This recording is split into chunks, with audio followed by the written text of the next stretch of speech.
Democracia y Educación, por John Dewey, 72, capítulo 17. La ciencia en el plan de estudios. 2.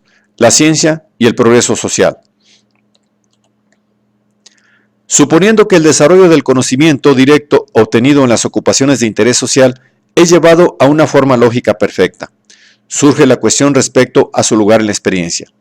En general, la respuesta es que la ciencia marca la emancipación del espíritu respecto a la devoción a los propósitos habituales y hace posible la prosecución sistemática de nuevos fines. Es el órgano del progreso en acción. Se piensa a veces el progreso como la aproximación paulatina a fines ya buscados. Pero esta es una forma menor de progreso, porque requiere solo un perfeccionamiento de los medios de acción o un avance técnico. Los modos más importantes de progreso consisten en enriquecer los propósitos anteriores y en formar otros nuevos. Los deseos no son una cantidad fija, ni el propósito significa una cantidad creciente de satisfacción. Con el aumento de la cultura y un nuevo dominio de la naturaleza, se crean nuevos deseos y demandas de nuevas cualidades de satisfacción, pues la inteligencia percibe nuevas posibilidades de actividad. Esta proyección de nuevas posibilidades lleva a la búsqueda de nuevos medios de ejecución y tiene lugar el progreso, en tanto que el descubrimiento de objetos no utilizados todavía lleva a sugerir nuevos fines. Que la ciencia es el medio principal de perfeccionar el control de los medios de acción lo testimonia la gran cosecha de invenciones que siguieron al dominio intelectual de los secretos de la naturaleza. La maravillosa transformación de la producción y distribución conocida como la revolución industrial es el fruto de la ciencia experimental. Los ferrocarriles, los vapores, los motores eléctricos, el teléfono y el telégrafo, los automóviles, los aeroplanos y dirigibles son pruebas evidentes de la aplicación de la ciencia a la vida. Pero ninguna de ellas sería de mucha importancia sin los millares de invenciones menos sensacionales por medio de las cuales se ha hecho tributaria nuestra vida diaria de la ciencia natural. Debe admitirse que en una medida considerable, el progreso así logrado solo ha sido técnico. Ha proporcionado medios más eficientes para satisfacer los deseos preexistentes, más que ha modificado la cualidad del progreso humano. No hay, por ejemplo, ninguna civilización moderna que sea igual a la cultura griega en todos sus aspectos. La ciencia es todavía demasiado reciente para haber sido absorbida en una disposición imaginativa y emocional. Los hombres se vuelven más fáciles seguramente hacia la realización de sus fines, pero sus fines siguen siendo en gran parte lo que fueron antes de la ilustración científica. Este hecho coloca sobre la educación la responsabilidad de utilizar de un modo que modifique la actitud habitual de la imaginación y el sentimiento, no dejándola como una extensión de nuestros brazos y piernas físicos. El avance de la ciencia ha modificado ya los pensamientos del hombre sobre los propósitos y bienes de la vida en una medida suficiente para dar alguna idea de la naturaleza de esta responsabilidad y de los modos de cumplirla. La ciencia, influyendo en la actividad humana, ha derribado las barreras físicas que anteriormente separaban a los hombres. Ha ensanchado inmensamente el área de intercambio. Ha promovido la interdependencia de los intereses en una escala enorme. Ha traído consigo una convicción establecida para la posibilidad de control sobre la naturaleza en interés de la humanidad y así ha dirigido a los hombres a mirar hacia el futuro en vez de al pasado. La coincidencia del ideal del progreso con el avance de la ciencia no es una mera coincidencia. Antes de este avance, los hombres colocaron la edad de oro en la antigüedad remota.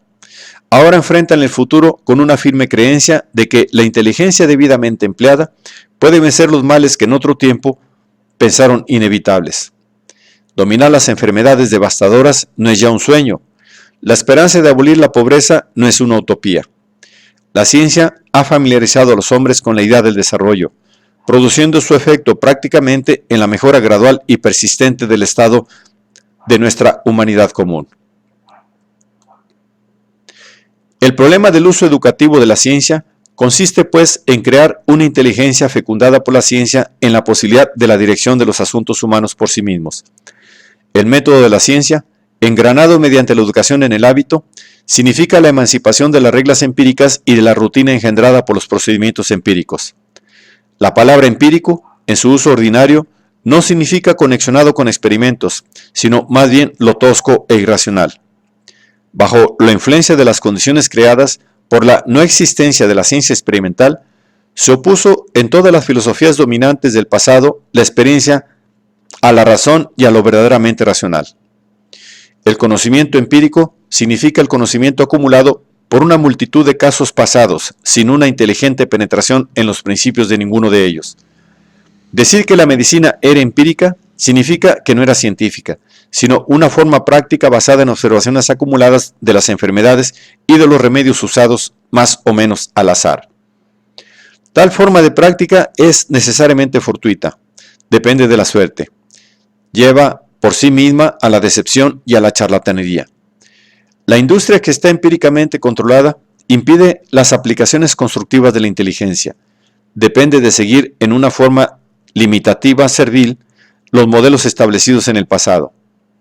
La ciencia experimental significa la posibilidad de usar las experiencias pasadas como sirvientes, no como las armas del espíritu. Significa que la razón opera dentro de la experiencia y no más allá de ella para darle una cualidad inteligente o razonable. La ciencia es la experiencia que llega a ser racional. El efecto de la ciencia es, así, cambiar la idea del hombre respecto a la naturaleza y a las posibilidades inherentes de la experiencia. Por el mismo motivo, cambia también la idea y la operación de la razón. En vez de ser algo de la experiencia, remoto, aislado, concerniente a una región sublime que no tiene nada que hacer con los hechos experimentados de la vida, se encuentra viviendo en la experiencia, el factor por el cual las experiencias pasadas se purifican y se transforman en instrumentos para el descubrimiento y el progreso. El vocablo abstracto tiene más bien una mala fama en el lenguaje popular, siendo usado para significar no solo lo que es abstruso y difícil de comprender, sino también lo que está muy alejado de la vida. Pero la abstracción es un carácter indispensable en la dirección reflexiva de la actividad.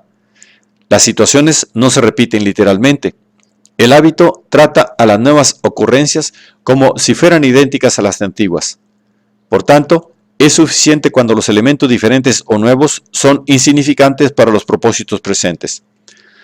Pero cuando los nuevos elementos requieren una atención especial, la reacción casual es el único recurso a menos que se ponga en juego la abstracción, pues esta selecciona deliberadamente de la materia de las experiencias anteriores lo que se estima útil para tratar lo nuevo. Significa la transferencia consciente de un significado embebido en la experiencia pasada para usarlo en una nueva. Es la verdadera arteria de la inteligencia para hacer intencionalmente utilizable una experiencia para la guía de otra. La ciencia realiza esta elaboración de las materias anteriores a una gran escala. Aspira a liberar una experiencia de todo lo que es puramente personal y estrictamente inmediato. Aspira a separar todo lo que tiene en común con la materia de las demás experiencias y que, por ser común, puede guardarse para un uso ulterior. Es así un factor indispensable en el progreso social. En toda experiencia, tal como ocurre, hay mucho que, aunque puede tener una significación valiosa para el individuo implicado en la experiencia, es peculiar e irreproducible. Desde el punto de vista de la ciencia, este material es accidental, mientras que son esenciales los rasgos ampliamente compartidos. Todo lo que sea único en la situación, puesto que depende de las peculiaridades del individuo y de la conciencia de las circunstancias, es inútil para los demás. Así que, a menos que lo compartido se abstraiga y fije mediante un símbolo adecuado, todo el valor de la experiencia puede perecer en su transcurso.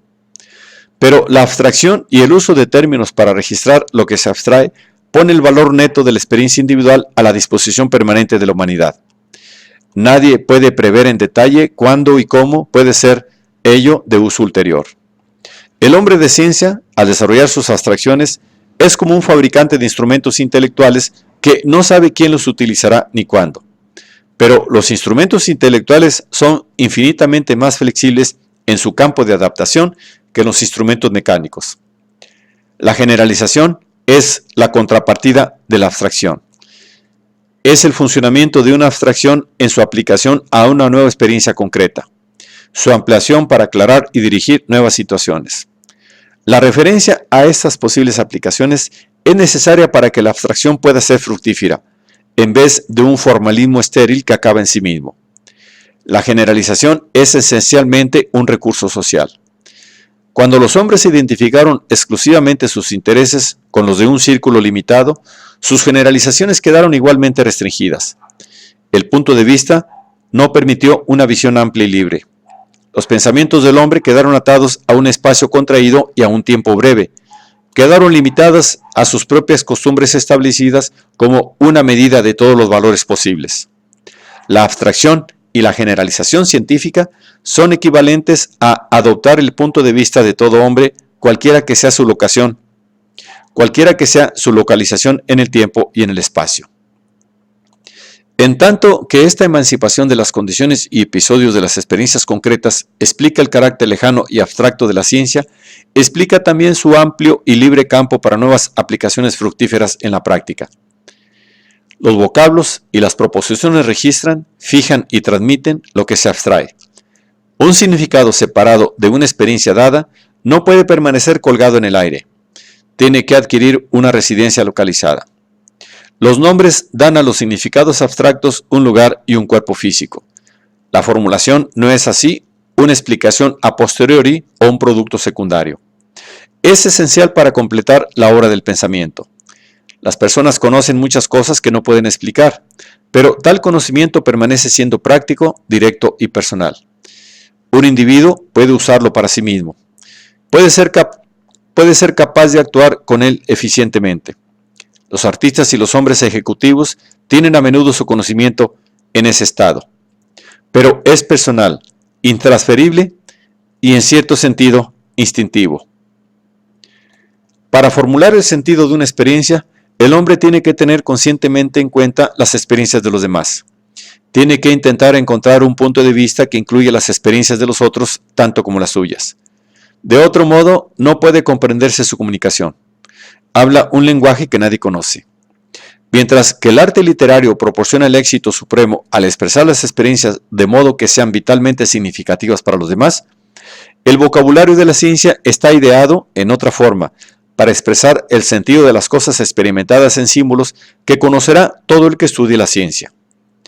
La formulación estética revela y realiza el sentido de las experiencias que uno ya tiene. La formulación científica proporciona los instrumentos para construir nuevas experiencias con los significados transformados. Resumiendo, la ciencia representa el oficio de la inteligencia, en la proyección y control de nuevas experiencias proseguidas sistemática e intencionalmente y en la escala debida a la liberación de las limitaciones del hábito. Aquella es el único instrumento del progreso consciente, diferente del accidental. Y si su carácter general y remoto de las condiciones individuales le confieren cierto tecnicismo y alejamiento, estas cualidades son muy diferentes de las de la teorización meramente especulativa. Estas últimas se hallan permanentemente disociadas de la práctica. Las primeras están temporalmente separadas por causas de una aplicación más amplia y más libre a la ulterior aplicación concreta. Hay un género de teoría ociosa que es antitética a la práctica, pero la teoría auténticamente científica cae dentro de la práctica como el instrumento de su expansión y su dirección a nuevas posibilidades.